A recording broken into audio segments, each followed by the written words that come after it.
Ibu bapak, kaum muda, para suster, para brother dan anak-anak yang dicintai Tuhan. Pax et bonum. Semoga Tuhan menganugerahkan damai kepada kita. Semua orang membutuhkan makanan agar bisa bertahan hidup. Semua orang perlu makanan yang berimbang agar sehat, kuat, dan bersemangat. Di banyak negara, termasuk Indonesia tercinta ini, disajikan MBG, makan bergizi gratis di sekolah-sekolah. Mestinya juga untuk ibu hamil ya, sampai bayi usia ya balita, supaya hebat, cerdas. Mengapa disajikan MBG di sekolah? Maksudnya agar anak-anak kita sehat dan bisa fokus belajar. Masalah memang ada karena pada umumnya keluarga-keluarga kita atau banyak di antara keluarga kita tidak cukup memperhatikan gizi, sehingga makan apa yang disukai saja, dan akibatnya anak-anak masih kecil ya berani melawan orang tua kalau tidak dihidangkan makanan kesukaannya, padahal makanan kesukaan belum tentu sehat. Suka makan yang pedas-pedas dan asam, maka tukak lambung akhirnya misalnya. Karena itulah umat beriman yang terkasih, dengan mudah kita memahami bacaan pertama tadi. Musa mengingatkan bangsa Israel akan peristiwa masa lampau ketika nenek moyang mereka, ceritanya ini ketika mereka sudah berada di tanah terjanji. Musa mengingatkan sejarah masa lampau ketika nenek moyang orang tua mereka nyaris mati kelaparan di padang gurun.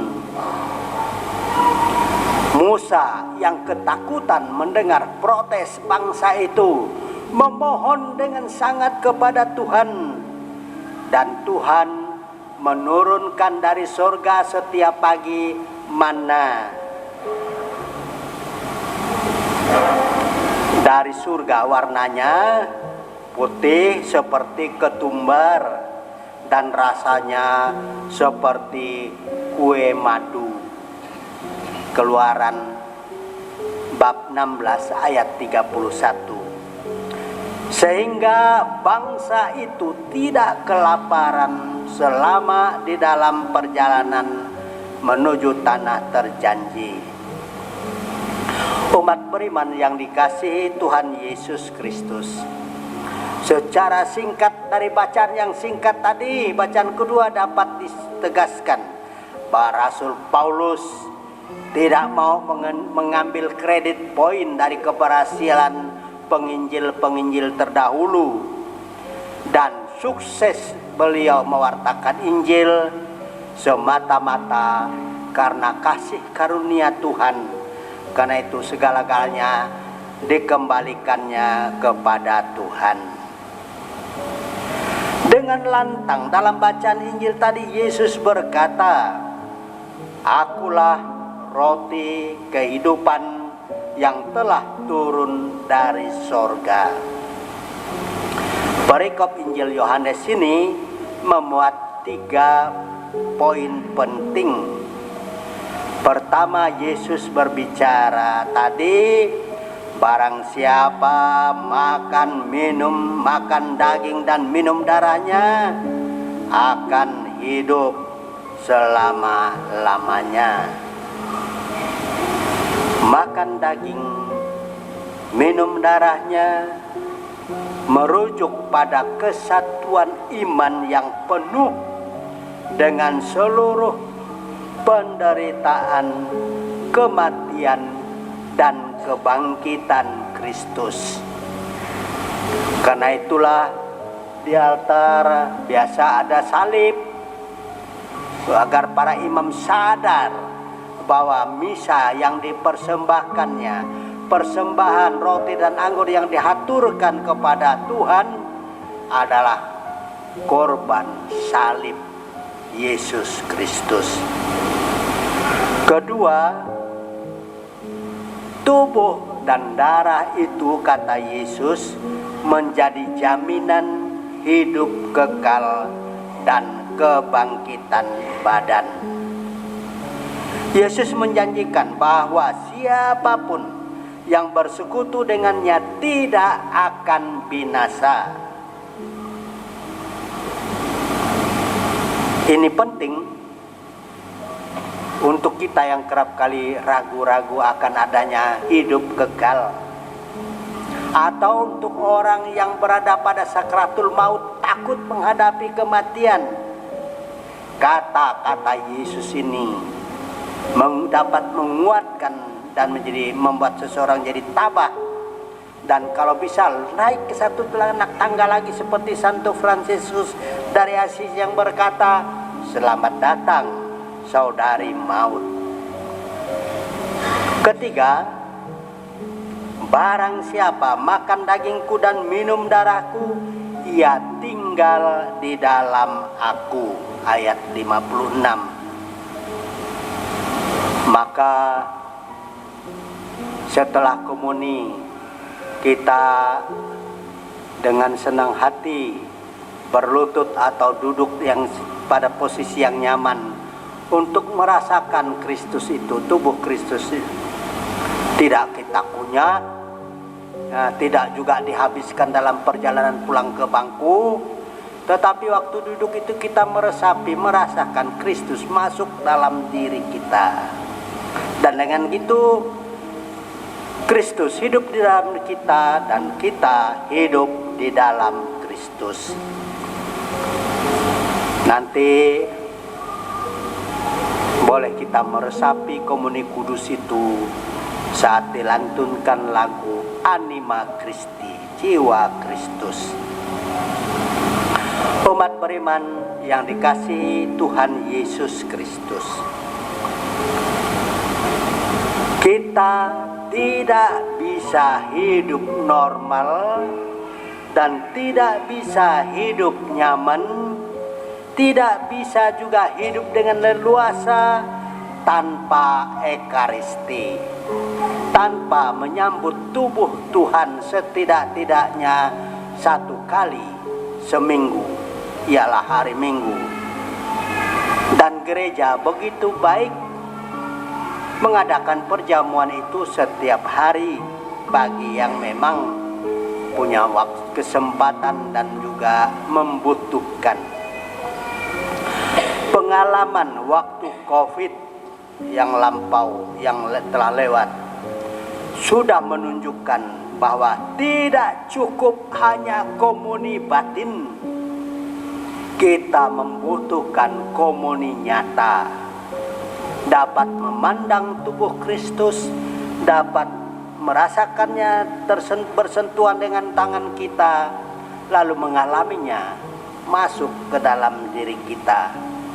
Karena hal beriman, hal membina hubungan dengan Kristus bukan hanya tinggal di angan-angan, tetapi membutuhkan pengalaman konkret, kontak yang nyata dengan Kristus. Umat beriman yang dikasihi Tuhan Yesus Kristus, ada banyak kisah orang kudus yang bisa bertahun-tahun hidup, bertahan hidup dengan Ekaristi kudus saja. Sebut misalnya Santa Lidwina, 28 tahun lumpuh. Ia bertahan hidup dengan komuni kudus saja, sampai dokter yang merawatnya kebingungan. Bagaimana mungkin orang yang berada yang sudah sakit lumpuh, tidak makan minum yang memadai, tetapi bertahan 28 tahun dalam keadaan lumpuh hanya dari Ekaristi Kudus. Juga dicatat dalam sejarah hidup rohani Santo Niklaus dari Cluj, Swiss, seorang pertapa 20 tahun ia tidak makan dan minum selain dari hanya menyambut tubuh Tuhan setiap hari Minggu. Sampai imam yang biasa mengantar komuni ke pertapaannya itu dan akhirnya uskup setempat berkali-kali mengunjungi pertapaannya karena merasa mustahil hidup tanpa makan dan minum seperti layaknya kita. Tetapi waktu dokter datang mengecek kesehatannya, memang badannya kurus, tetapi wajahnya bercahaya. Katanya, Tuhan adalah makanan jiwaku. Kebanyakan di antara kita memang belum sampai ke level Santa Litwina, belum juga mendekati tingkat hidup Niklaus dari Cluj ini, tetapi kita juga merasakan tidak bisa hidup dengan sehat dan baik tanpa tubuh Tuhan. Tadi saya cerita waktu diminta kata sambutannya resepsi anak-anak muni pertama,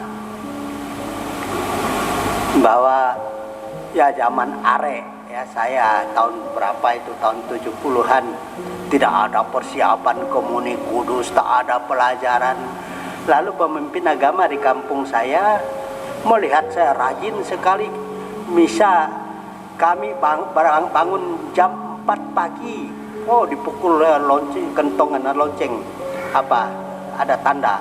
Lalu mandi, kami beramai-ramai jalan kaki ke paroki 1 jam. Misa, masih misa Trente, lama 3 jam ya. Lalu kemudian guru agama bilang, Doraman, itu nama kecil saya, kamu rajin sekali misa, sudah waktunya untuk kamu menyambut tubuh Tuhan. Dia rupanya melihat penderitaan saya bertahun-tahun ikut misa hari Minggu. Ketika orang maju komuni, saya menunduk malu dan duduk di bangku sambil berkata dalam hati, kapan saya bisa seperti orang itu menyambut tubuh Tuhan. Umat beriman yang dikasihi Tuhan Yesus Kristus, saya mau mengingatkan untuk terakhirnya, bagian akhir ini, kita bersyukur. Kita bersyukur bahwa setiap hari Minggu bisa, sejauh tidak ada halangan yang berat, menyambut tubuh Tuhan. Ini kemurahan yang luar biasa dari Tuhan. Tetapi saudara-saudari kita yang hidup di kampung-kampung, saya ingat dulu waktu saya bertugas di paroki Kuala Dua, hanya sekali setahun bisa mengunjungi umat di Sungkung ya, sampai ke Badat Baru, Badat Lama, pulang lewat itu Seluas karena capek turun lagi ke Sungai Sekayap. Sekali setahun menyambut tubuh Tuhan, dan biasanya mereka antusias, libur tidak kemana-mana, nunggu misa selesai menyambut tubuh Tuhan. Maka sekali lagi kita bersyukur, hari raya ini mengingatkan kebaikan Tuhan yang mau tinggal di dalam kita agar kita hidup di dalam Dia. Semoga Tuhan menganugerahkan damai dan segala kebaikannya kepada kita.